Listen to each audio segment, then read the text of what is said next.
Somewhere right now, a farmer in Nigeria is selling wheat. He grew it. He harvested it. It never touched American soil, but he's getting paid in dollars. An oil deal closes in Saudi Arabia. A factory ships electronics from Vietnam to Germany. Two countries that have never had a diplomatic relationship with the United States are quietly, invisibly, doing business in American currency. This is not a coincidence. This is not organic. This is the result of one of the most deliberate, architecturally brilliant, and occasionally ruthless financial power grabs in modern history. And the strangest part? Most Americans have no idea it happened. Let's go back. 1944. The world is still at war, but the smart money, literally, is already planning what comes after. Representatives from 44 nations gather at a resort in Bretton Woods, New Hampshire. Outside, soldiers are dying in France. Inside, economists and finance ministers are quietly deciding who gets to run the global economy when the shooting stops. The meeting lasts 3 weeks. It produces something most people have never read and almost no one talks about, the Bretton Woods Agreement. And it is, without exaggeration, the founding document of the modern financial world. Here is what they decided. Every major currency would be pegged to the US dollar, and the US dollar would be pegged to gold at a fixed rate of $35 per ounce. The logic was clean. Gold is neutral. Gold doesn't play favorites. So if every currency is backed by something tied to gold, you get stability, you get trust, you get a global economy that can actually function without descending into the currency manipulation and trade wars that helped cause the Great Depression. The United States got something else. It got to be the anchor. The dollar wasn't just a currency anymore. It was infrastructure. Now, here is where the story gets interesting and a little uncomfortable. For this system to work, the world needed dollars. Not just American dollars, a lot of them. Global trade runs on a reserve currency. Banks hold it, governments hold it. If you want to buy oil, you need dollars. If you want to do business across borders, you settle in dollars. The whole machine runs on dollar liquidity, and there is only one way to flood the world with dollars. The United States has to spend more than it earns. It has to run deficits, deliberately, persistently, on purpose. In 1960, an economist named Robert Triffin pointed this out. He said, if the dollar is the world's reserve currency, America will always face a contradiction. The world needs you to export dollars, which means running trade deficits.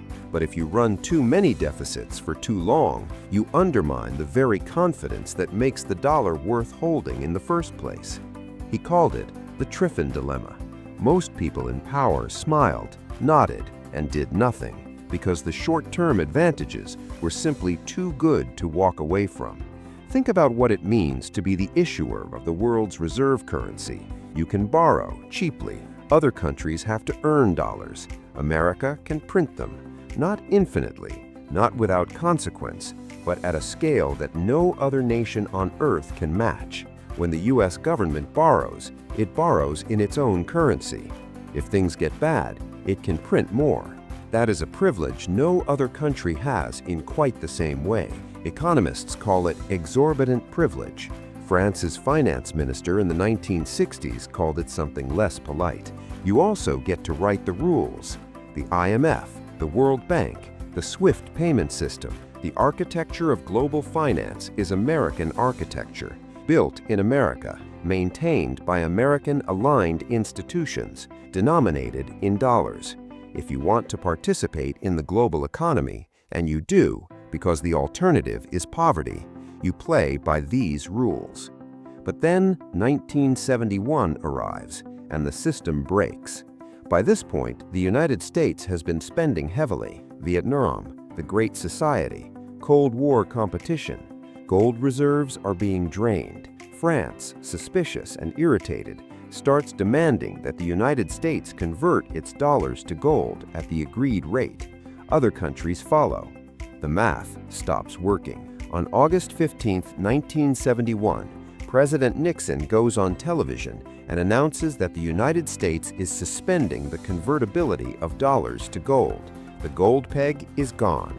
Just like that, the foundational promise of Bretton Woods that a dollar means something fixed, something real, is canceled by executive announcement on a Sunday night.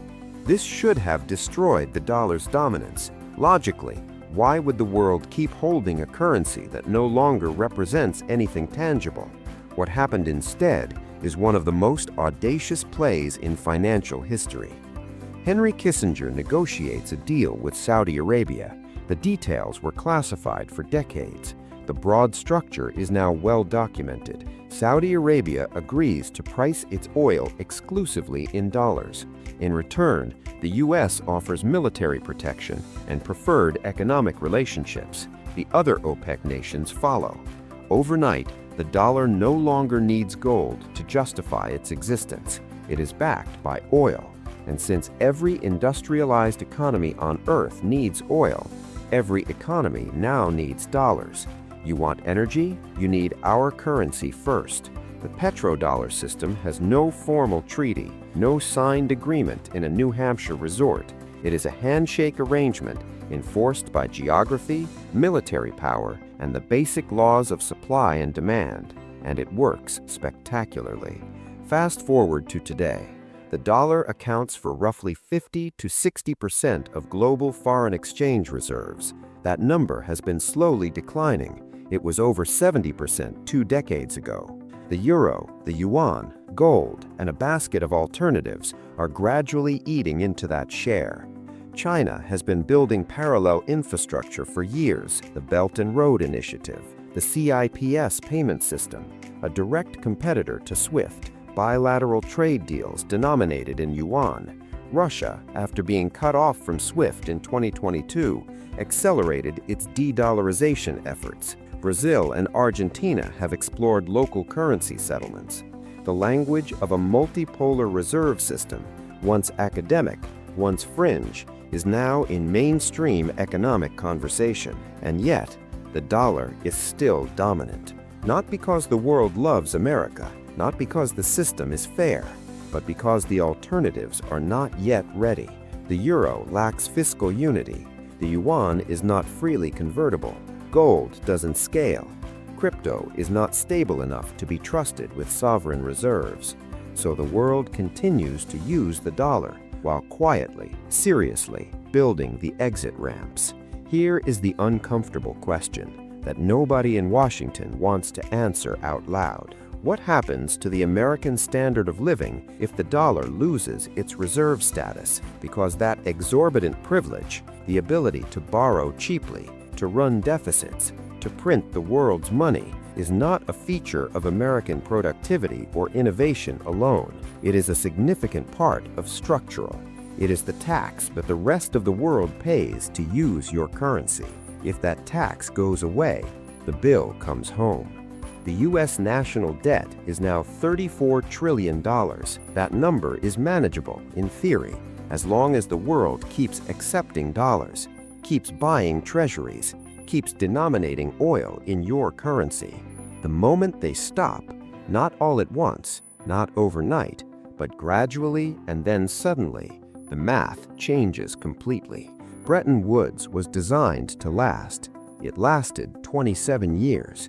The petrodollar system has lasted 50. Nothing lasts forever, especially systems built on trust, backed by power, and sustained by the absence of a better option. The dollar is still king for now.